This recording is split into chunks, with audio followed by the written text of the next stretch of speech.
Tesha, this is our first episode back after we took a break.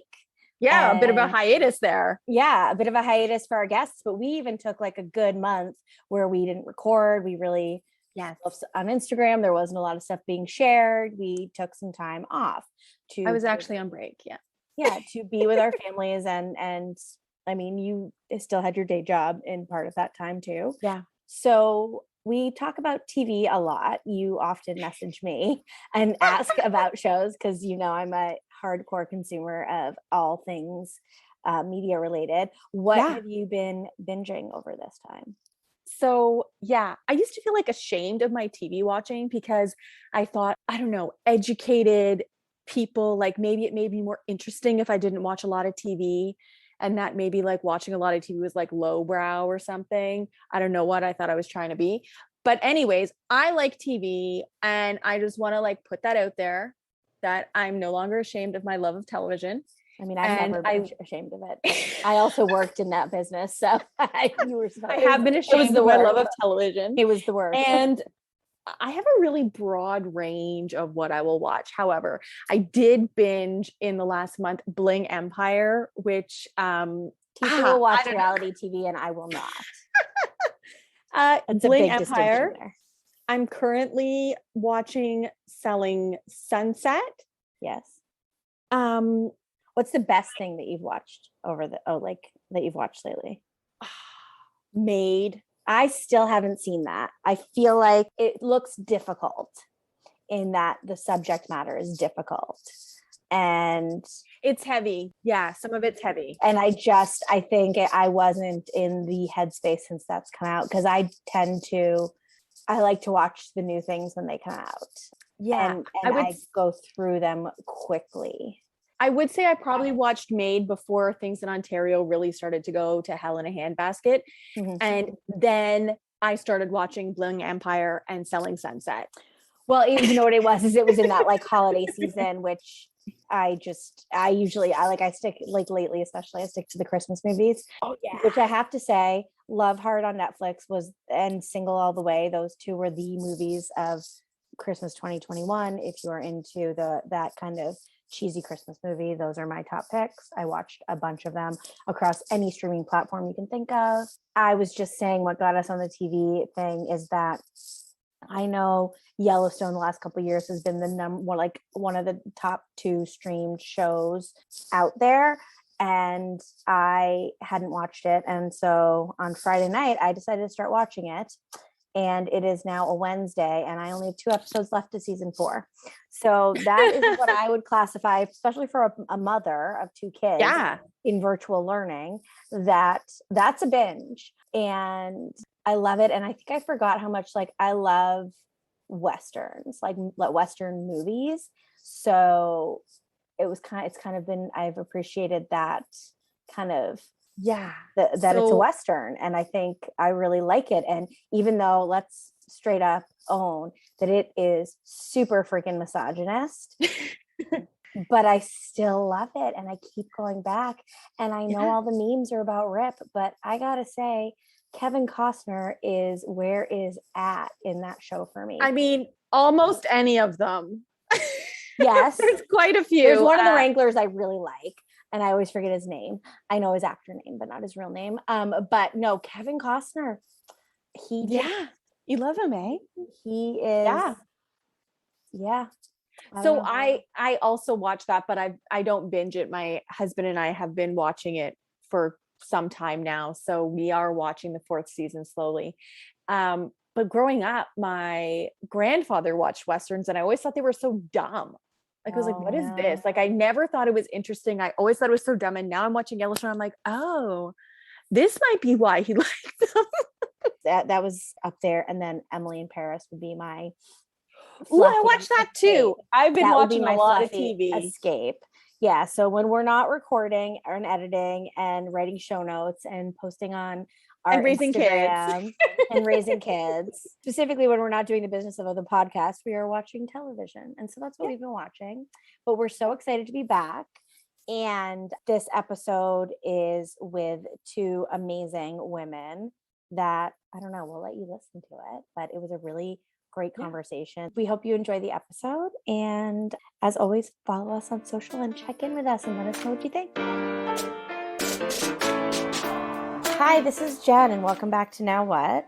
Thank you for listening. I'm Tesha, and today we are actually doing an expert edition on grief. We are going to be joined today by Michelle and Rachelle from Being Here Human. You can find their website at beingherehuman.com. Welcome. Hello. Hi. Hi. Hi. We are so excited to have you. If you guys have been listening for any period of time, you'll know very quickly that I'm really into this topic that we're talking about today. Well, it's a topic that comes up so frequently with the types of stories that we're sharing, I think. And I can't remember exactly how I found you guys, but somehow I think I found you through Instagram or something. And I was reading your stories and reached out to you. And you were also kind enough to offer us to take your courses. And we have posted about that if you follow in our IG stories. And that's been really educational for both Jen and I think. Yeah. So thank you for that. And we're hoping that today maybe you can bring some of that expertise to our audience. So, I mean, I guess we're here to talk about grief. So what is grief? Wait, I'm going to clarify that question. What does society tell us grief is? And then what do you counter it with? Based on your lived experience and your experience. Yeah, I think what I want to say first, if it's okay, before we even get started, is that expert is a really tricky word, I think, for both Michelle and I. Yeah. Because in many, many ways, we would say we are not. What I think we would both say, and I'll speak for myself, is that I'm an expert in my experience of grief. I'm an expert in my experience of loss, which for me involves being orphaned at a very, very young age, not due to death, but due to a combination of mental illness and intergenerational trauma. I was parented predominantly by my maternal aunt. And then when I was 25 years old, 6 weeks after my 25th birthday, my beloved Diane died of stage 4 metastatic melanoma after a very quick, a 6-month from diagnosis to death. And I was her primary caregiver. So my expertise comes from being in the world. I'm 41 and living most of my life as a bereaved person. And so I do have a master's degree in thanatology, and you can read all of the professional credentials on the website, but that's not the kind of expertise that either Michelle or I approach the work from. We really do approach it from what it's like to live in the world as people who really fiercely refuse to get over it, to move on, to let go, and to really claim the fullness of what it means to be a bereaved person in the world. So to really, really claim the legitimacy for me of my own grief and my own loss. So I'm happy to share from that place, but for me, I we don't use the language of Being Here Human of expertise quite purposely. So that feels important to say. Yeah. I think most people in our culture, and when I want to say our culture, what I mean is not any one individual, but the systems that we live within. So when we talk about culturally, what are some of the systems that, regardless of our own personal identities, do we still have to live within? It's things like colonialism, capitalism, white supremacy, ableism. These are things that, regardless of our own intersecting areas of identity, we still have to live and work and figure out life and loss in these systems. So when I say our culture, that's what I'm referring to, not my own individual. All navigating that stuff, right? Yeah. And so I think our culture has a very, very strong, incorrect belief that grief is a feeling, that it's a feeling, that it is a strictly an emotional response, and that it usually and should look like sadness. Full stop.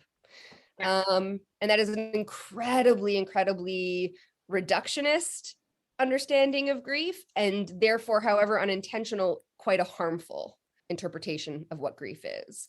The definition we use at Being Here Human is that grief is our whole being's involuntary response to loss. And loss being defined as the severing of something or someone to whom we have held great attachment. Mhm. So what does that mean? It means, first of all, that grief is not a response to death. That's what it means first and foremost, right? Yes, grief, we have grief when someone has died, but grief is a response to loss. And we actually experience loss in a myriad of ways in and outside of death. So death is just one of the thousands of ways we can experience loss. So that's really important because especially through COVID, what Michelle and I kept seeing and hearing over and over and over again were people who said, if they didn't have an immediate person from their circle die of COVID, they said, I'm not grieving. And yet we would hear things like, my anxiety's through the roof, or I'm feeling really depressed, or I'm really struggling, but I'm not grieving, right? And it was like, that's an impossible statement. If we understand what grief actually is, it is an actual impossibility for a human being on the planet right now to not be in the experience of loss, in the experience of grief. It's just not possible, regardless of age, gender, sexual orientation, race, religion. It is an impossibility as a human animal to not be in a state of grief or loss in this moment after this experience. So grief is, when I say our whole being's involuntary response to loss, I mean what makes up being a human, right? We're not just emotions. We are cognitions, we are physical bodies, we are spiritual beings, we are social creatures, we are sexual creatures. So grief impacts us on every single level of our being and personhood.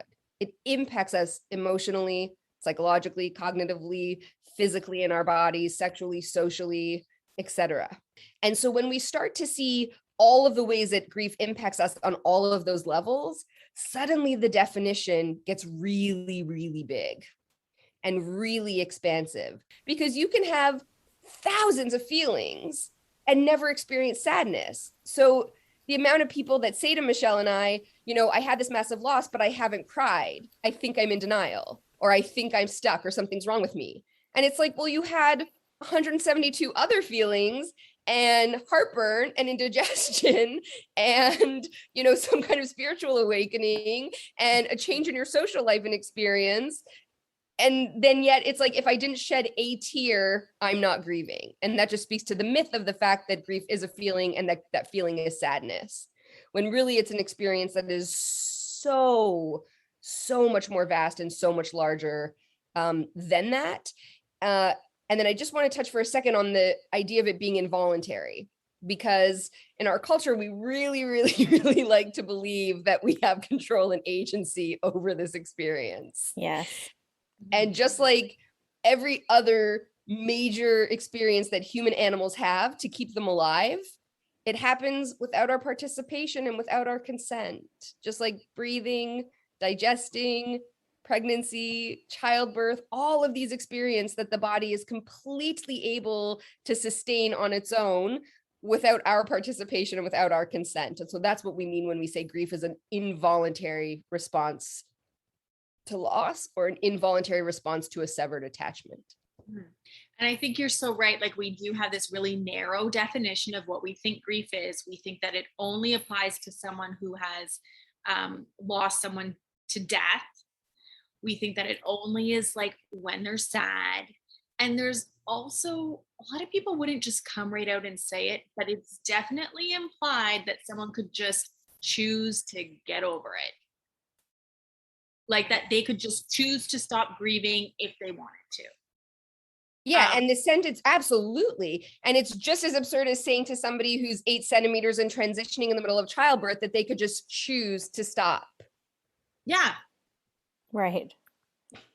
Well, and I think what's really interesting about or when something's a feeling, like a big thing that has come up in therapy with my kids, is that feelings are like the weather. They're always changing, right? It can be raining and snowing at the same time. But in your body, like if it's an involuntary thing, there's not an end necessarily to it. And I think that is, the idea of that if something is a feeling, well, it's going to end because another feeling is going to come. So you can be grieving right now and then you're happy and you're not grieving anymore. And that's anybody who's lived with grief knows that that's not how it works. No, it's not, because I mean, it does live in the body, and you're going to be in relationship to whatever that loss is for as long as that loss exists, right? So, Rachelle and I talk about this a lot in the workshops, but when people kind of ask you, so like, oh, like, if you've lost someone, you're still feeling that, and that's still affecting you, and the answer is often, well, yeah, because like that person is still not here.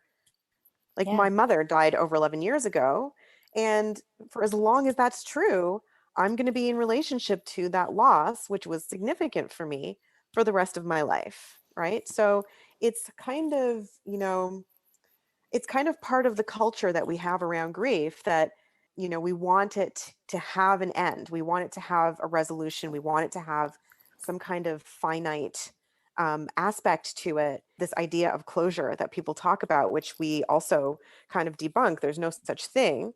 And this idea that it has to come to some sort of a resolution, we internalize that narrative about grief.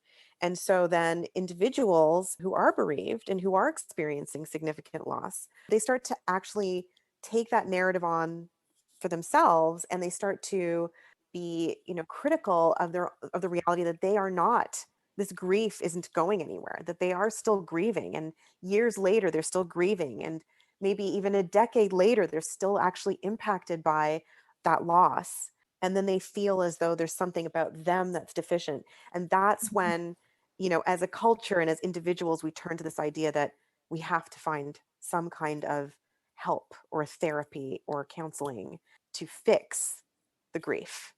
Yeah, because we really, really like to put things in little boxes and then just like put the lid on and put them away and be like done with that. It's right? interesting because we do. I would agree with you that we do. But if we actually look at that idea as just being a narrative, and we look at how humans as a species or human as animals work, the truth is we actually do really unpleasant, messy, unneat things every single day in order to stay alive, right? So if we talk about digesting, right? We need to eat. As humans, we need to eat, right? It's not a box that we can check. Oh, I had lunch. I had a well-balanced, nutritious lunch. I'm good for the rest of my life. I no longer need to eat. Right? That's not how it works. You don't drink water one time and then you're good. You've checked the water box. You don't take a great big inhale of deep, fresh air and then you're good on the oxygen front for the rest of your life. Right? It's ongoing. One person on the planet can't reproduce and then the species is good for all time. Every major thing that keeps us alive as a species is cyclical, is ongoing. The only time the body stops eating, drinking, or breathing is when they're dying or dead. So if we actually look not at our stories that we create, but at how our bodies actually work, we do those things. I don't know, anyone who's been pregnant, highly unpleasant. Anyone who's given birth, highly unpleasant. One of the ways that we're able to continue intaking nutrition into our bodies consistently, what's the very unpleasant thing we have to do often multiple times a day to make sure we have the space to continue eating? Pooping. We go to the washroom. Yeah. Right? Shitting isn't pleasant. It smells bad. It's messy, right? We like to do it in private. It's not something we want to share. So it isn't true that how our bodies actually work is neat and tidy and in boxes and with resolution. It's a story we as our culture in particular like to tell ourselves, but being a human is actually intrinsically messy and uncomfortable and unpleasant. And so grief is just no different. Grief is just hanging out right alongside breathing and digestion and reproduction. It's just gotten a really bad name. Well, it's not seen as in the same category as those things. Yeah. Agreed. So that's why it makes people really uncomfortable. So they want to put it in some box that's like, I checked in with that person. They said they're good. I never have to ask them about this again. Yeah. Or I dropped my meal off. I did my thing. I'm done. messy thing to happen behind closed doors, right? Like going to the washroom. And we want the grieving people to like do that behind closed doors too. Yeah. It is Yeah. also, it also kind of speaks to how, and Rachelle spoke about this earlier, but just how deeply ingrained and how pervasive this idea is that grief is a feeling, right? And so we don't put it in the same category as all of these sort of other more sort of metabolic, biological, physiological functions that we have to survive, right? Like breathing and digestion and reproduction and labor and delivery and all of those things. We don't put it in that category because we as a culture kind of refuse to see it that way. We so very much want to put it in the category of emotions, of feelings, again, because as we said earlier, because then that makes it transient. That makes it something that we can get over, that we can move through and move on from. And so to consider it as something that is something that's so very essential to our survival, that is so essential to our ability to thrive as human beings, all of a sudden that gives grief a kind of gravitas that we almost don't want to allow it to have, because then we actually do not have the ability to turn away from it and ignore it. It is actually something then, as a species, as individuals, as a culture, that we would have to actually give a platform to address it and actually have a conversation as a larger society, as a larger culture, that a lot of folks who are really quite happy where they are, especially in our very capitalist system, don't want us to have, because it would begin to reveal truths about us as human beings, about the culture and the society that we live in, and it would really make individuals kind of have an orientation to life and to loss that really wouldn't be so great for the continuation of our society as it currently stands, within the structures and systems as they currently exist, right? If you look at this cycle, right, if we look at like at capitalism, which is one of the main systems we live within right now, capitalism requires two ongoing things to survive, right? And it requires the cycle of production, consumption, right? That's it. It's at a really, really reductionist level. That's what's required. One of the things that we know to be true about people who are really, really both death and grief literate, right? So people who really, truly, not in a hashtag Instagram carpe diem kind of way, but in a real true way, turn towards the fact that 100% of us do not make it out alive. Not one of us will make it out of this alive. When you really, truly turn toward that and face that, you suddenly start asking yourself some very pertinent questions about how much of your life you want to give to producing for most often someone else, and how much you want to consume when you know we take none of this with us. There's a wisdom to be had in those who are really death and grief literate. And that wisdom does not serve capitalism. If you had a culture that was incredibly death and grief literate, the whole thing very quickly falls apart. Very quickly. Because when we start realizing that all of the things that we give our lives in this very finite amount of time that we're here for, when we give our lives away to production, in order, the story we tell ourselves is for our survival, and we realize that we could actually give that to one another, that there is enough to go around, that we could care for each other differently, right? Then the whole system starts to crumble. Yeah. But if we uphold and perpetuate and maintain this myth that grief is just this thing, this feeling that if you face head on and you express and you talk about and you feel, it will shift. And within 6 to 12 months, you should go back to yourself and get back on the racetrack, right? Then for the bereaved person, when they get to that 12 or 13 or 14 month mark, and lo and behold, they're still fucking grieving, right?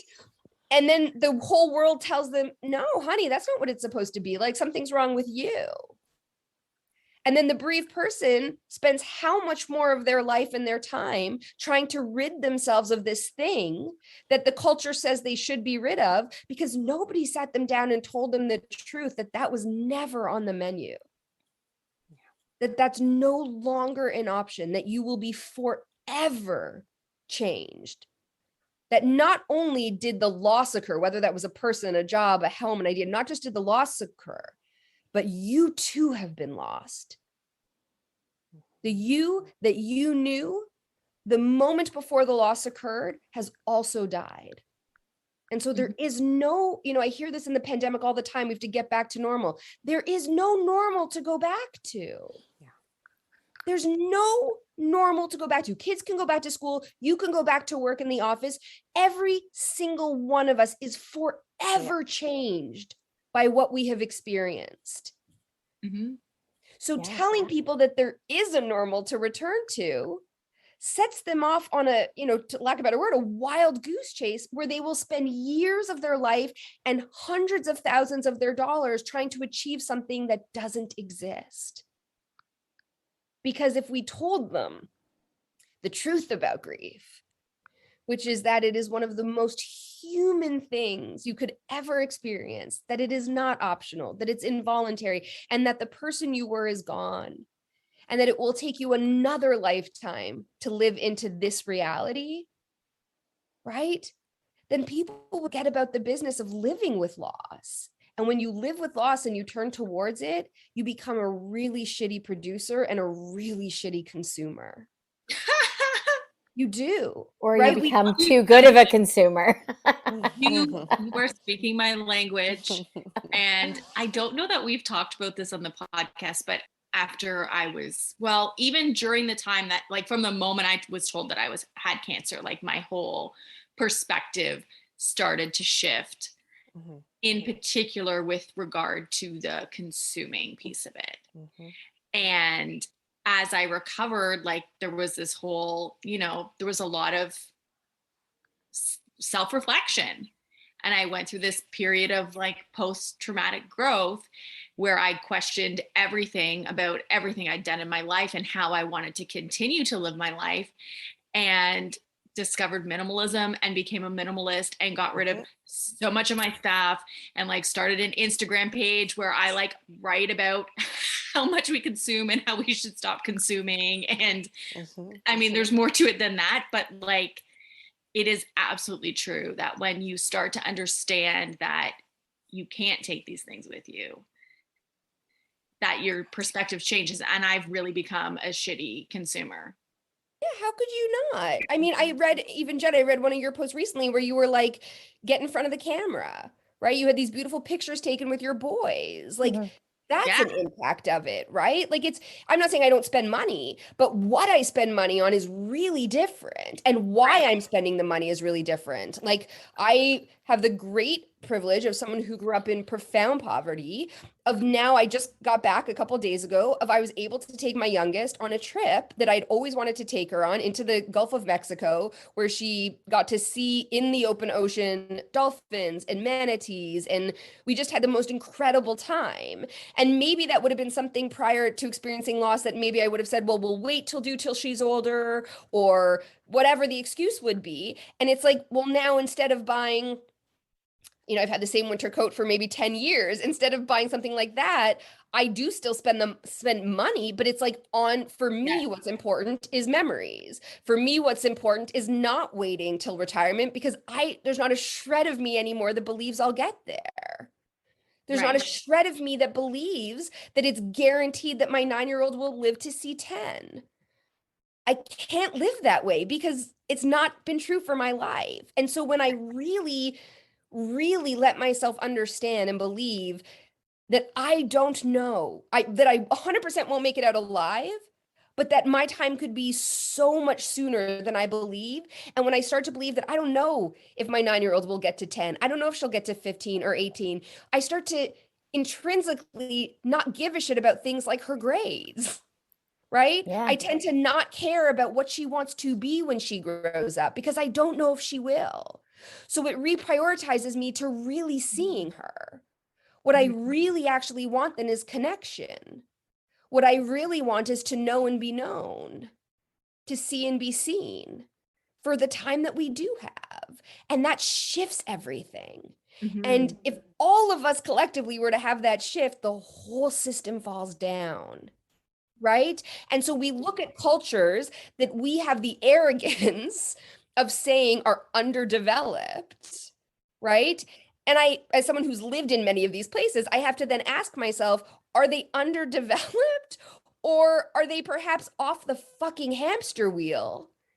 Because there are things that are more important to them than economic growth. And perhaps that actually, and I don't want to romanticize poverty. I grew up in poverty. Like, I'm not trying to fetishize it or romanticize it in any way. But maybe economic growth is not the most important thing. Or the only thing At all. Right? And I see our response to COVID, where over and over and over again, this continent has prioritized the economy over human beings.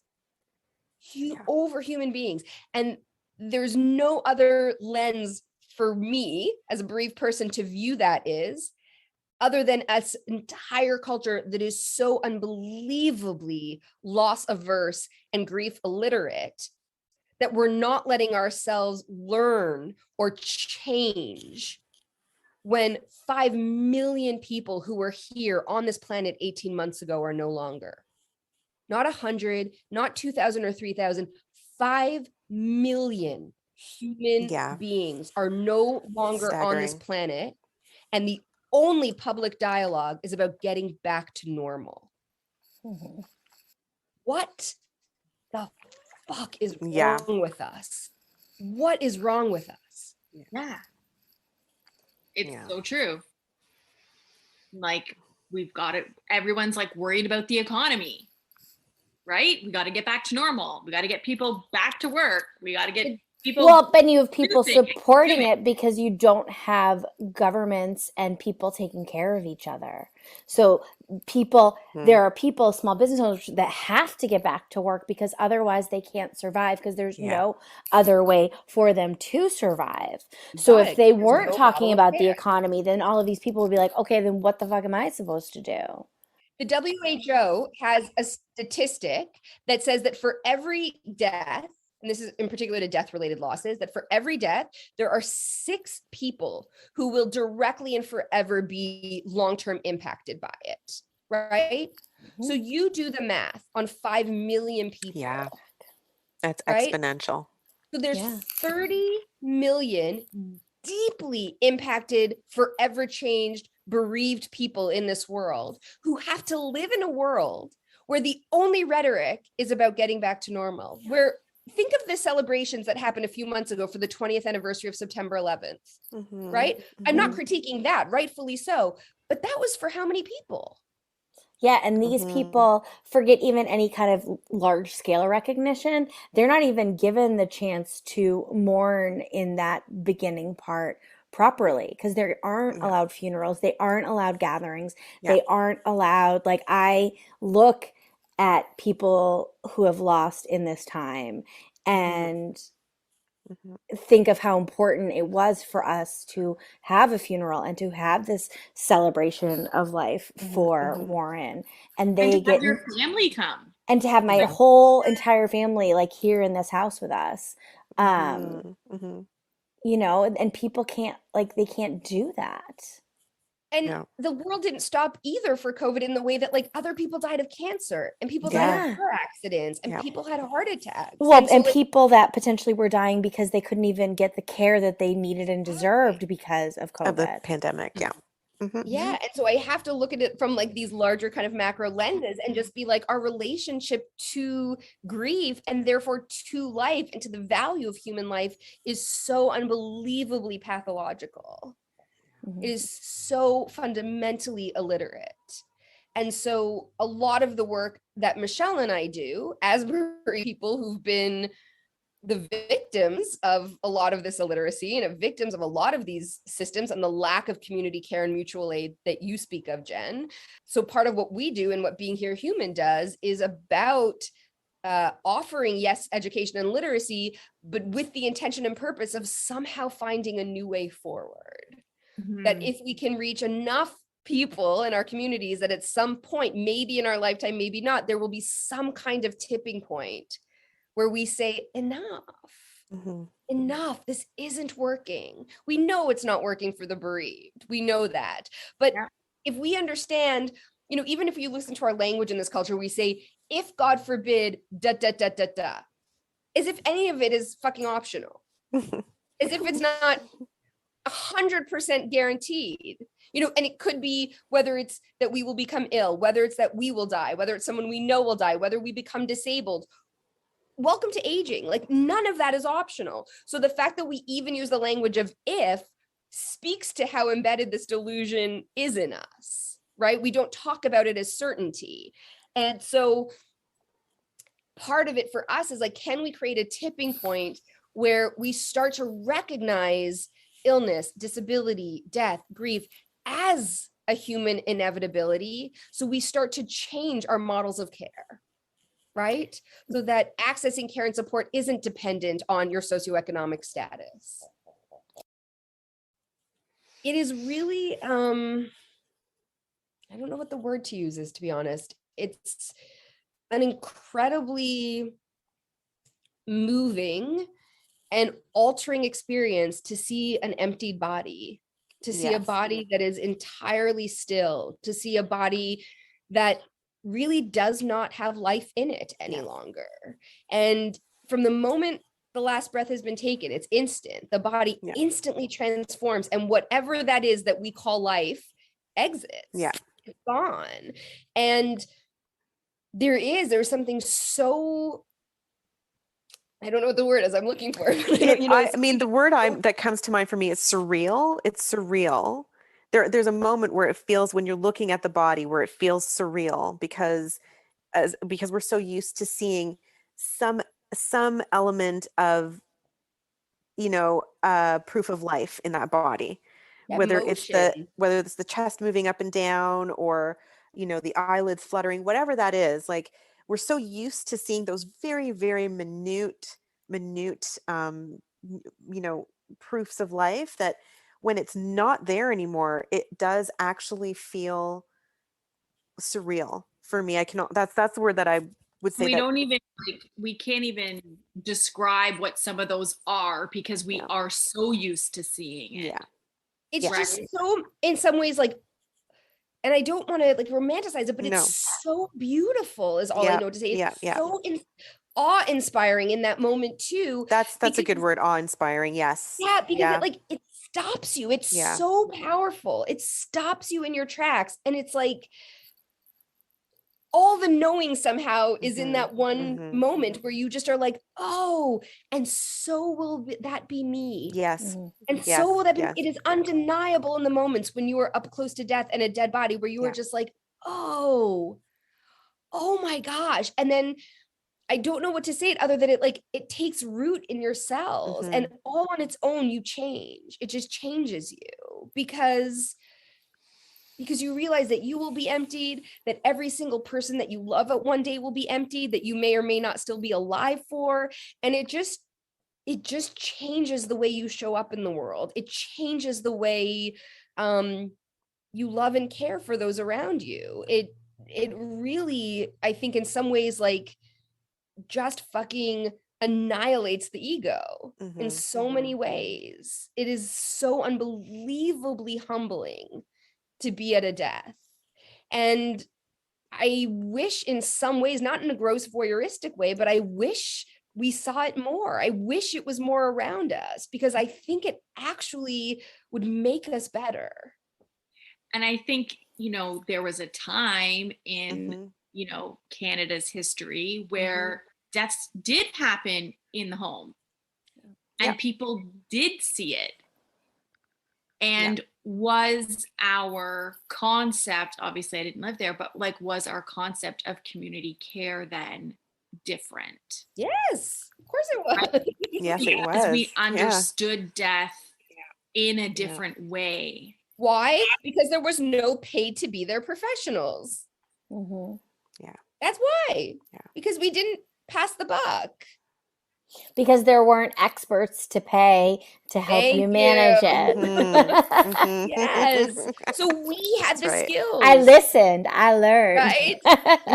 You're so right, because and then what happens when there aren't experts to divert to? You develop the skill. Mhm. You learn. You look at what the elders around you are doing. You grow into your own role around it.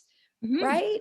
And when we say, like, post-industrialization is when this really shifted, right? When urbanization happened and when we really started taking death outside of the home. If you think of the amount of time that humans have been on the planet, we're talking only the last 150 years that our relationship to death has changed. That is like It's a So blink. tiny. a blink Yeah.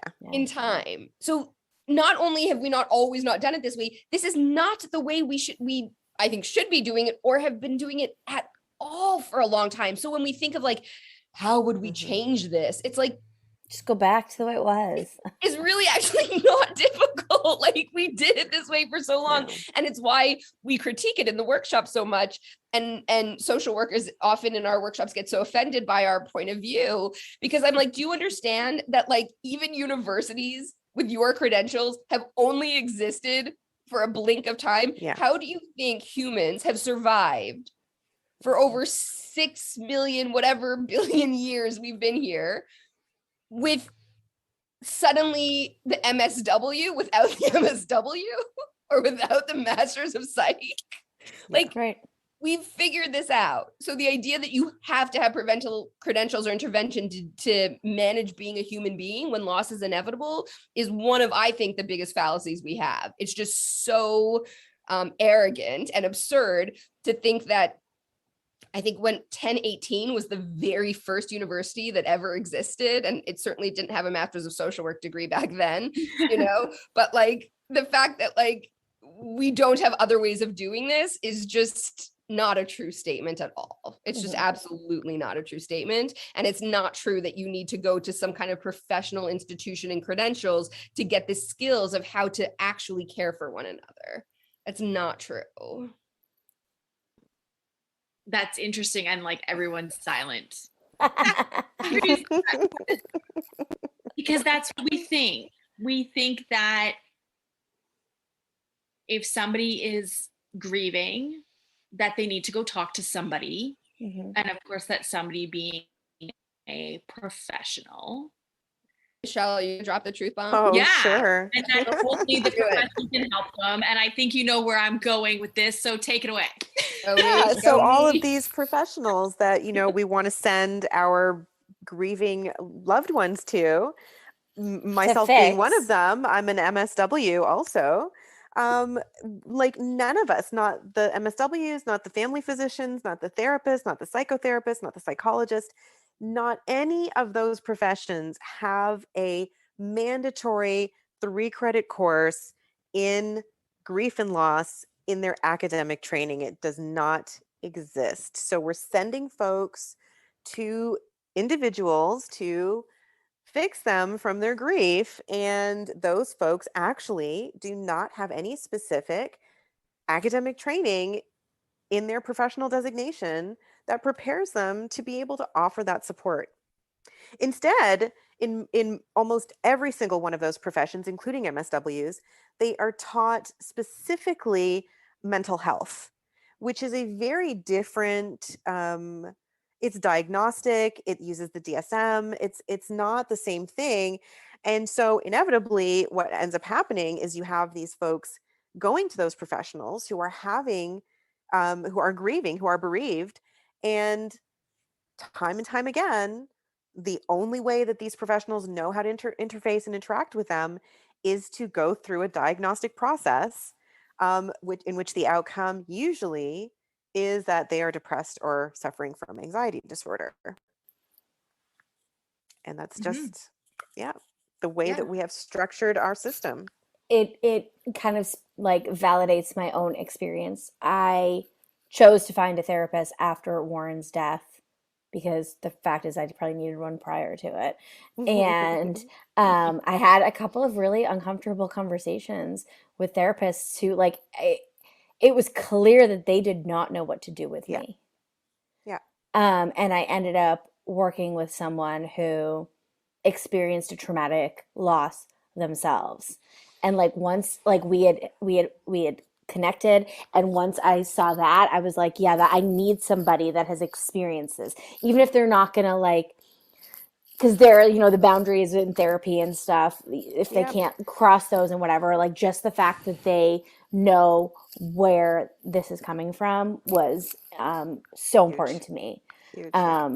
And for my own personal experience, like reaffirmed why I got a therapist, because I didn't have anybody in my life who had experienced anything close to what I had. Um, but yeah, it was really jarring, some of these conversations I had, that I was like, wow, you just like Oh. don't know what to say or do, and you're making don't- it worse. Yeah, I don't have the numbers on this. Like, Michelle, you might make a better, more accurate guess than me, but I would genuinely say that like more than 80% of the people that come who seek out individual support at Being Here Human, like more than 80%, come Mhm. after having a really, really harmful experience with a professional. Yeah. Yeah. After they've sought kind of very traditional therapy, whatever. Yeah. That it's almost always after that they find us. Yeah. And I think, as far as I know, still to this day, we are the only organization that has an exclusively non-pathology based orientation towards grief. Yeah. That we really, really hold true, that there's not a single like paid to be there professional in our midst or in our ranks. And that doesn't mean we're not paid for our labor, but it absolutely means that nobody orients. The only place that people orient from is from a place of similar lived experience. Yeah. It is the bereaved, being in community with the bereaved. Well, I think it reminds me of kind of I actually was in one of the levels of their workshop today, and there was a conversation about how you don't want somebody who has their cup overflowing to be the one supporting you when you're in grief, because it almost like smacks you in the face of how like not okay you are. Was at least my interpretation of it. Yeah, well, it's like, like poor Oprah. I'm just throwing her under the bus today. Let's pick someone else. Let's pick Angelina, right? It's like, it's really fucking offensive when someone who's a multimillionaire or billionaire is like sitting next or has a photo opportunity with somebody who's actually starving from malnutrition. Yeah. Like, that's not an act of kindness, actually. It's really, really fucked up. When you have the capacity, the single-handed capacity to actually like change their entire reality, it doesn't feel good. And it's going to be a photo op to show the world that you're such a great person. Yeah. It doesn't feel good. So like, I don't actually, if I like have just lost my beloved and my whole world is shattered, I don't want to go to a therapist whose bucket is overflowing with abundance and love.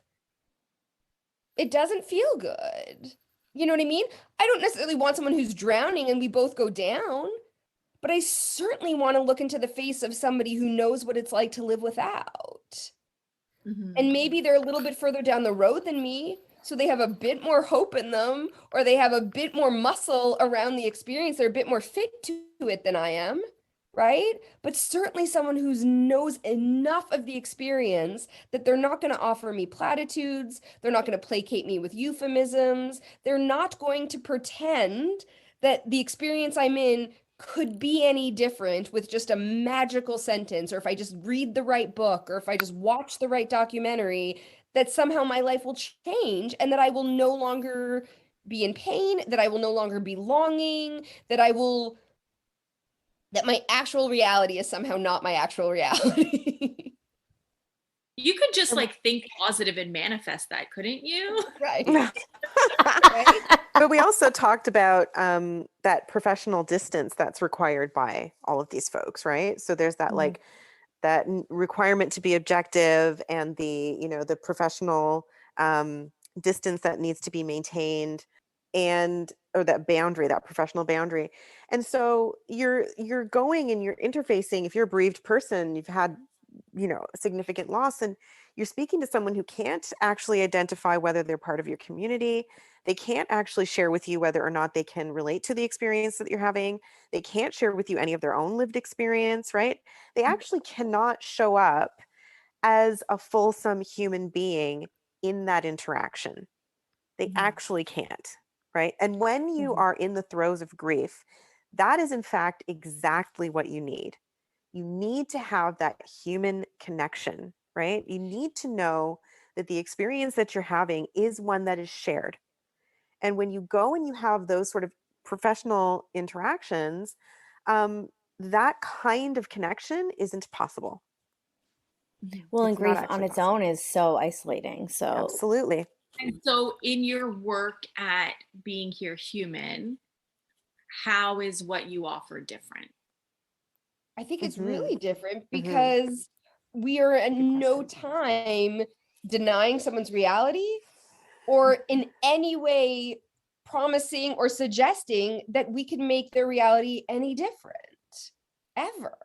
Right. Right? Instead, it's actually looking at someone and saying, like, this really is as bad as you think it is. It Yeah. really is this painful. It's looking at someone when they're telling you how terrible it is and saying, I believe you. I really hear you and I really believe you that that is true. Right? So I know for myself as a bereaved person, and because I was really a young adult when I experienced Diane's death, I remember every time I would share something about my orphanhood, about her death, and the therapist would do some kind of, movement towards CBT or positive thinking or any of those kind of things or reframing, my actual lived experience of that over and over again was, you can't even tolerate hearing about my reality for 50 minutes. You are so uncomfortable right now. You can't even tolerate hearing about it. Without How trying to the change it. fuck am I supposed to live it? Yeah. How am I supposed to live it? If you can't even tolerate hearing it yeah. for 50 minutes, right? And when things actually started to, I don't say turn around, but expand for me, was when I met a community of other bereaved people, right? Who right away believed me. So none of my energy had to go towards convincing them that my reality really was my reality. And when nobody was trying to fix me or change me or tell me that it should or could be any different, then what I naturally got about the business of doing was just living with it. Not trying to get rid of it, not trying to overcome it, not trying to change it. It was just living with it. Right? And then I did have someone tell me something that was so useful, and it has been true for me. And they use the example of, like, I'm not somebody who works out. I don't like the gym. That's never been me, right? So if you all said to me, listen, the four of us really care for one another. Let's train and let's do a half marathon. That's just a goal that the four of us have. So we started training. The first day, the next day, the week, I mean, I would not make it 4 minutes without needing to sit down and dry heave, right? It would just be the most horrible experience and I would hate it. And I would be in pain. And day after day, the lactic acid would burn, right? But the thing is if I kept doing that exact same training or workout day in and day out, then for each one of us at different points in times and at different parts in our bodies, because we're different and unique, we would develop muscle and acclimate to that training program. And at some point down the road, maybe in years, the very training routine that at one point made me heave and vomit and be debilitated in pain would be something that I would be able to do with quite a bit of ease. And it's not because the workout changed. It's because my body built muscle around it. It got fit to it. And that's been my experience of grief. Do I miss Diane any less? Fuck no. Do I long for her any less? No. Do I wish she had lived? Absolutely. And I've had 16 years of my life without her. So I've gotten really good at it. I don't like it, but I'm really fucking fit to it. Right? And so the difference in terms of how being here human relates is that I'm not asking Jen to be anything other than 2.5 years following the death of her beloved. That's all she can be. She can't be at year 16. She's not there yet. And she's also can't be back at 6 months. You can only be where you are. So I'm just going to let her be 2.5, and I'm going to relate to her as such. I'm going to love her as such. I'm going to care for her as such. And when she turns 3, we'll shift, right? It's just like parenting, right? I have an 18-year-old, a 17-year-old, and a 9-year-old. I love all of them. I parent all of them. But what my 19-year-old needs is really different than my neurodivergent 9-year-old. So I'm not going to parent them equally. I'm going to parent them equitably and give them what they each need at that time. And so we have to, in some ways, like ally ourselves, parent our grief in that way. And I think that is what's really different at being here human, is that people who come and be in space and community with us and learn from us, whether it's one-on-one support or safe house or our courses, they're just allowed to have their actual experience. And we really and truly don't need it to be any different, and we don't need it to get better. We really don't. You know, and we'll stay. The commitment is that we will stay. We won't look away. We won't bullshit you and tell you that if you do 10 sessions of EMDR, you'll no longer be a bereaved person. Like, you know, and what we offer, and I think you probably have both experienced that a little bit around us so far, is we will always 100% of the time speak from our own lived experiences, with the caveat that they're only ours. That what is true for me or right for me was only true or right for me because I was me in my lived experience in my life and my circumstance. And that doesn't translate. These aren't transferable skills, right? So when I'm hearing yours, I'm going to be just as wildly curious as if it's the first time I've ever heard about it, because it is the first time I've ever heard your loss. Right. Well, and it's like when you look at it, like where we were at the beginning as a something within your body, you can't have dairy and I can, right? And so our bodies digest that differently. So it just serves when you can look at something as a function of the body, It's even that it's like, going to be Tesha, different.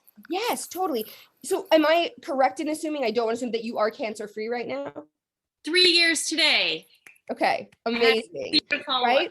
Yeah. Even though you're technically cancer-free, and they would use the language of like, you're over it, you survived, all of that, do you ever get to go back to the person or body that you had before the diagnosis and treatment? Absolutely not. Never. Never. We're all parents on this call. Even if our kids, God forbid, but even if our kids died, right? Would any of us get to go back to the person who we were before we were parents? Nope. Done. It's just done, right? Your body will never be the same. Your body literally bears the scars and the witness of the experiences you've had. And grief is no different, right? One of the most devastating and beautiful, I think it's both, it's equally entirely annihilating and stunning to me, is that time only moves in one direction.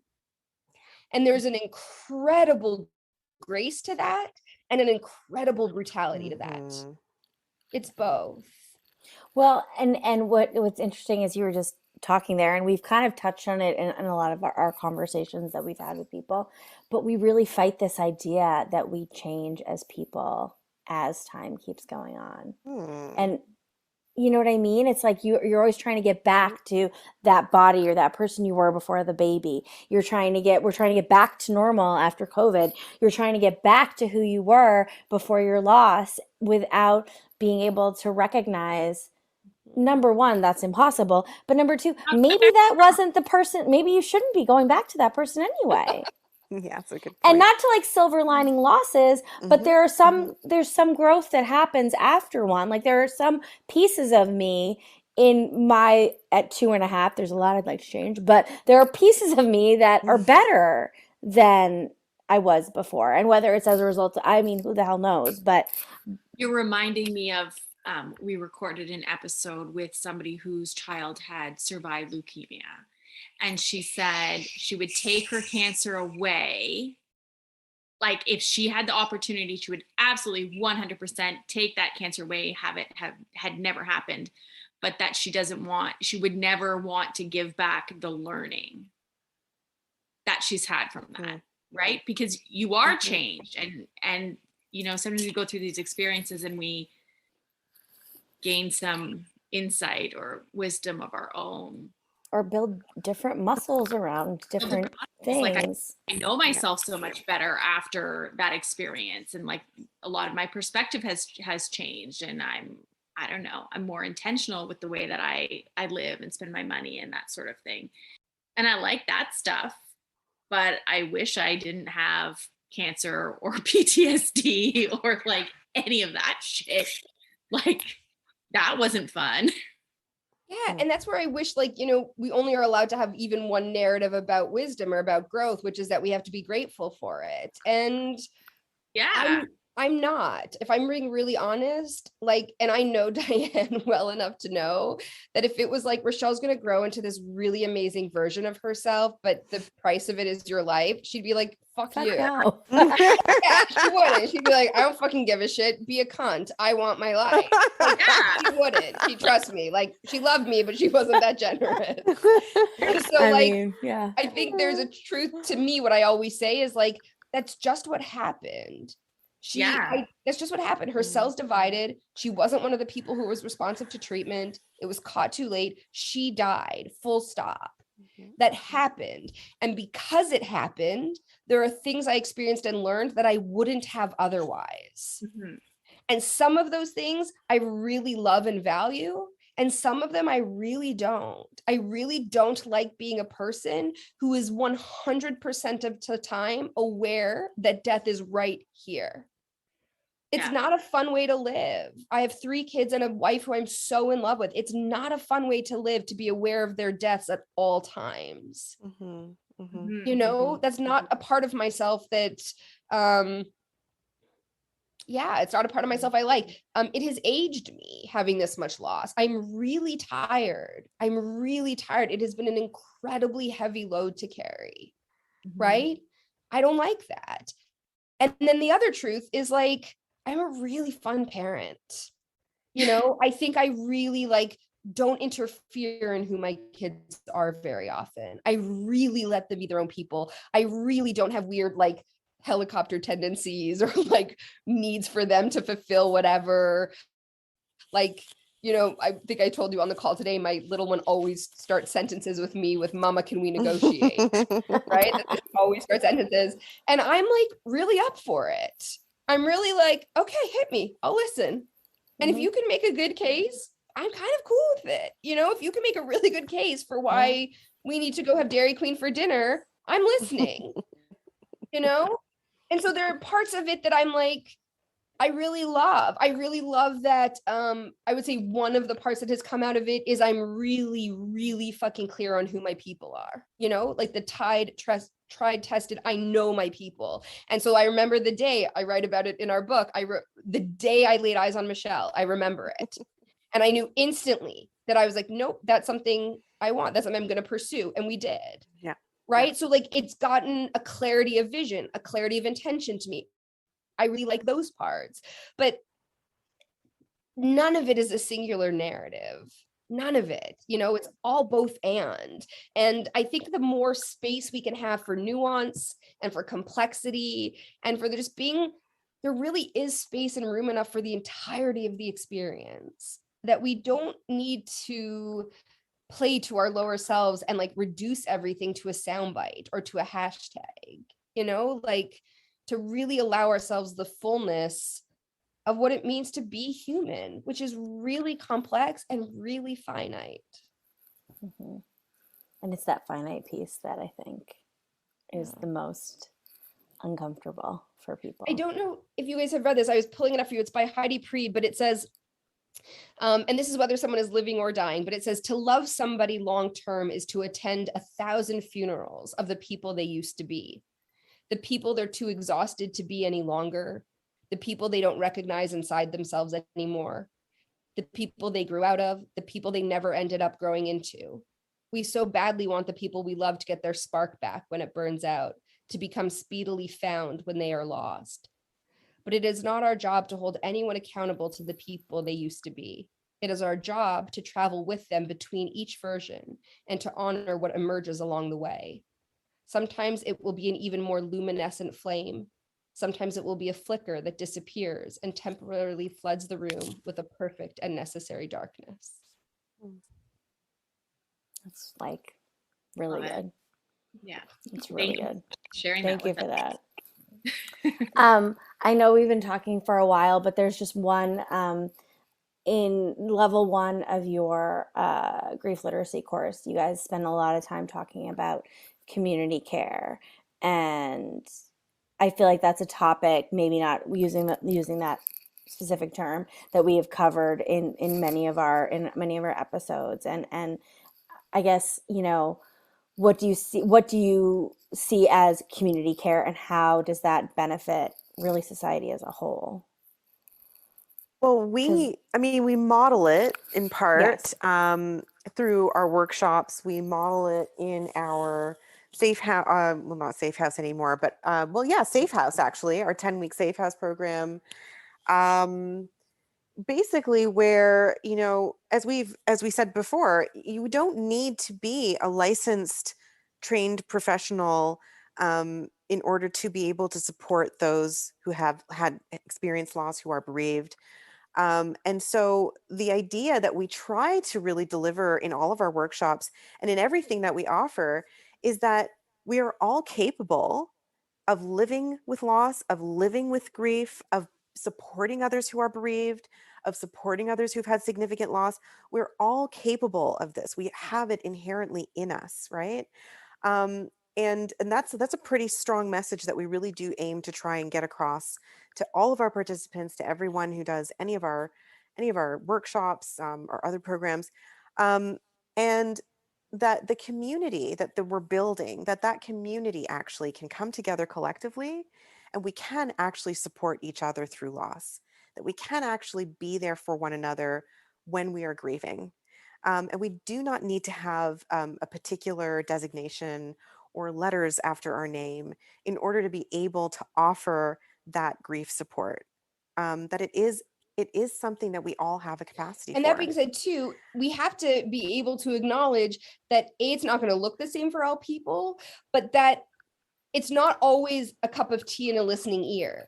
Sometimes what community aid means is we need to pay for childcare for this single mom for the next year because she can't do it alone. Or we need to pool our resources from those who have more and make sure that food and a house cleaner are getting to that house once a week because she can't. Right? Well, So I would just say it's like, we had somebody in our community who was grieving, who then right before the holidays got into an unexpected car accident. Their insurance wouldn't cover it. And so all the money they had saved for their kids' Christmas presents had to go to fix the car. And so we put the message out to our Being Here community. We pulled together the resources that we had, and we made sure we got the gifts for the kids. Right? Sometimes it doesn't look the way we've been taught, because we've been taught that grief is a feeling. We think that support looks like this really specific, prescribed, emotional, like sharing. And we don't remember that these people are going to be living with this for the rest of their lives. And so really having the courage to show up, to ask, to get it wrong, and to really pay attention, like what's needed. If someone is saying to you, like, I just cannot get the laundry done, I'm falling apart, the kids don't have clean clothes, go over and do their laundry, or like send them a laundry service. Like, I think it really is in that way about redistributing resources in a way that's most needed, right? Like, we have to get out of this idea that, yes, sometimes people do need emotional support, but that if you're not like their closest best friend who they lean on, that then you get to be hands off and not step in and not offer. I think something that you guys have spoken about, that I've heard you speak about before, and that's kind of why I wanted to bring it up, is the importance of those concrete things. Mhm. And the idea that someone who is bereaved will always be bereaved. So unless something actually changes in their situation, while that piece will never change, your family structure could change. Things can change within your life, but for as long as that doesn't change, like nothing changes, you need those supports. Yeah. And it is something that anyone can do for another person. Yeah, I would. I'm going to use you as an example. Absolutely. Making dinner as a single working mom for 2 kids is no different 2 weeks after Warren died than it is 2.5 years later. There's Yeah. no difference. Mhm. You know what I mean? Mhm. If anything, you're way more fucking tired now. Yeah. You Yeah. know? And so I do. It's why I do think there's it's all of our responsibility. It's all of our responsibility because your time will come. Your Yes, turn will come when you will need to be the recipient of the same care you've offered out.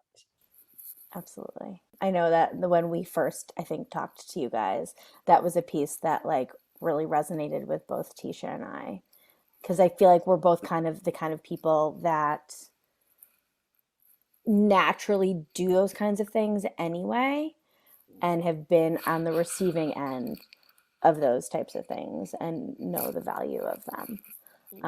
But I think people so often get frozen and don't know what to do. And it's like, well, I'm not that person's person. So obviously, like, they don't want to talk to me.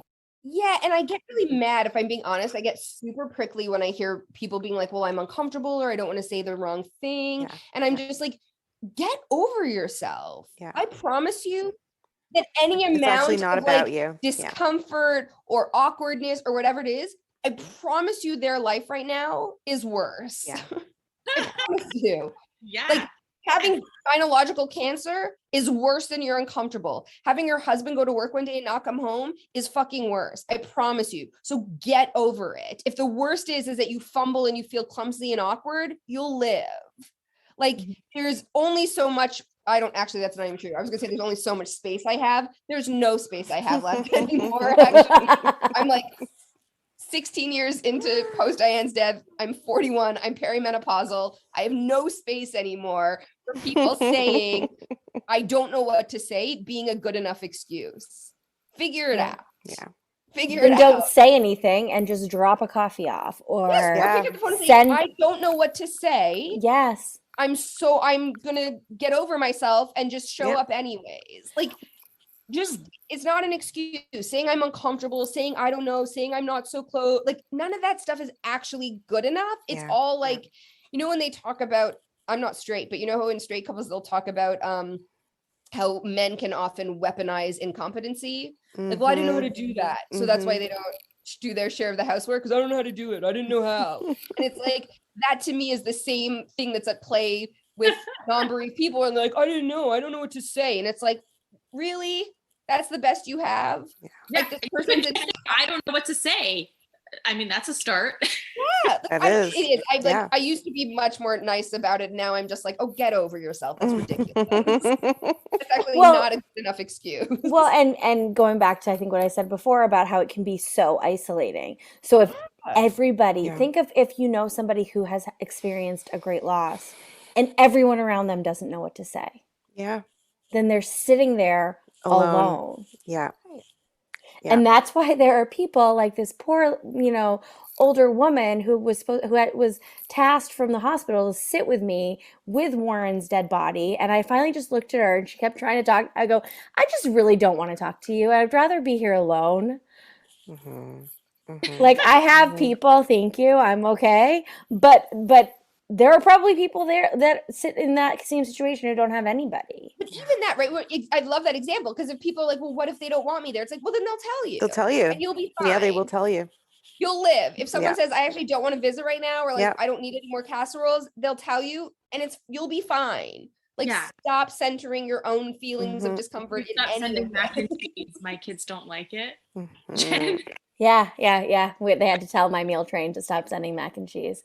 Because they'll tell you. Exactly. You know Yeah. what? I don't think anybody was offended. I hope not. And if they were, they're not your people. Yeah. Not just Yeah. that, it's like, but you're not going to remember who sent the mac and cheese, like that they sent It's mac not and cheese. about You're going to who remember did that they it. sent something. That they Yeah. sent something. Yeah. That they Yeah. showed up. So it's like, Yeah. yeah, we have to like get over this weird, like, if I can't do it brilliantly and perfectly like an expert, then I have no value. Yeah, It's like, yeah. that's just Right. not true. No.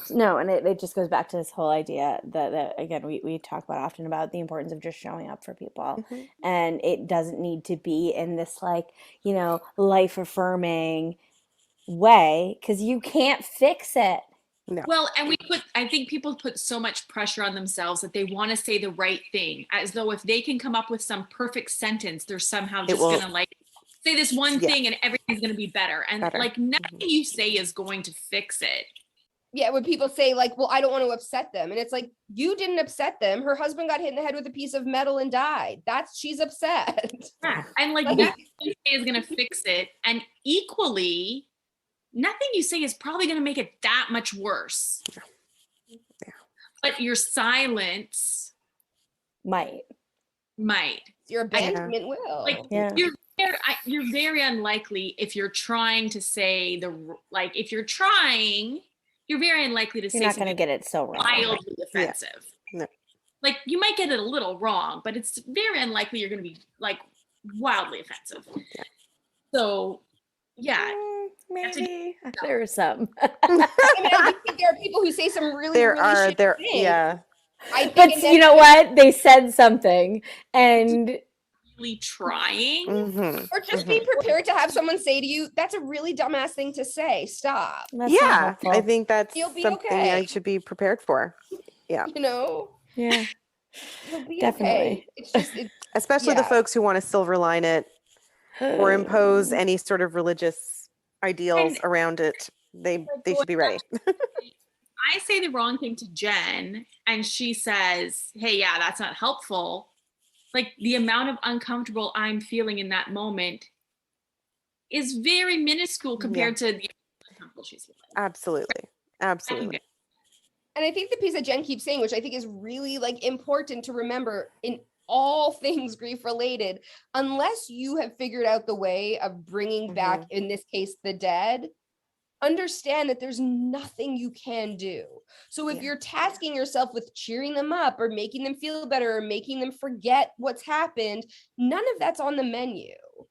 Like none of it. So when people are like, oh, well, I don't want to remind them, I don't want to upset them, or if I say something, I might remind them. Have you never forgot for a second in your life forgotten that you had cancer? Have you forgotten that, Warren, you're like, oh, he wasn't just at the supermarket? Right? It's like, come on. It's so preposterous when you put it that way. It's so preposterous. And so it's like, they are upset. They are struggling, full stop. And it's like in that way of like, if it's not your job to, nor can you shift the circumstance. What you can contribute to is the environment and the circumstances in which they are experiencing the inevitable or the unchangeable. Right? You can bring ease to their lives. Exactly. You can either be a presence that adds to the suffering, or you can be a person who creates space for the suffering. And that's just a personal decision of how you show up for somebody. I could talk about this all night long, to be perfectly honest. But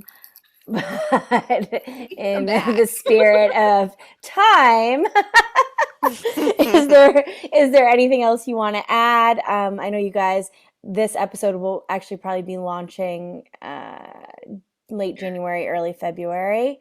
So I think that's when your Safe House course, or I don't know what group, launches. Yeah, maybe we should. Do you want to go ahead and describe that a little bit, Rachelle? Yeah. So February 14th, we begin. And Safe House is a 10-week program where we combine the elements of community, storytelling, movement, and sound to offer a space for us to metabolize grief. Right? So not with the aim of making it better or making it different, but of just digesting it, right? Of just being able to metabolize it. And we know since the beginning of recorded time that humans have used a combination of community storytelling, movement, and sound to process grief and to process trauma. And so it's a group that is capped at 20 participants, and the same 20 participants will move through the 10 weeks together.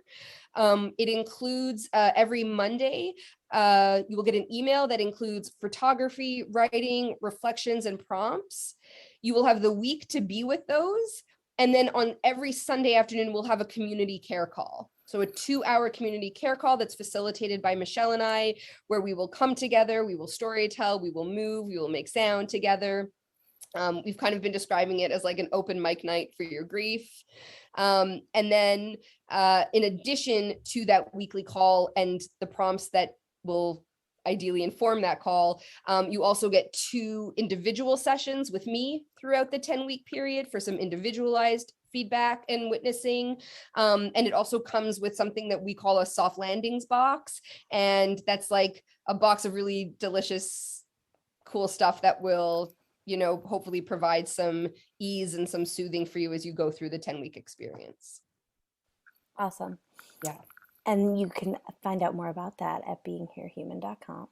Totally. Awesome. Thank you so much for this. And I highly recommend their grief literacy course if Safe House is not for you, whether you are grieving or supporting someone who is grieving. I feel like it could really benefit just about anyone. Thank you. Yeah. Thanks There's for a reason, having you us. know, that we called it Being Here Human instead of like a grief specific name, because we didn't want it to play into that idea that grief is only for someone who's experienced a death. It really is about grief literacy, but it is a course for humans. Thank you so much, guys. Thank you. Thanks for listening to Now What? If you've enjoyed this episode, leave us a review. Your ratings and reviews help more people like you find our podcast. Don't forget to subscribe and share this episode with someone you think would love it. Until next time, remember, your hard times are the chance to write another chapter.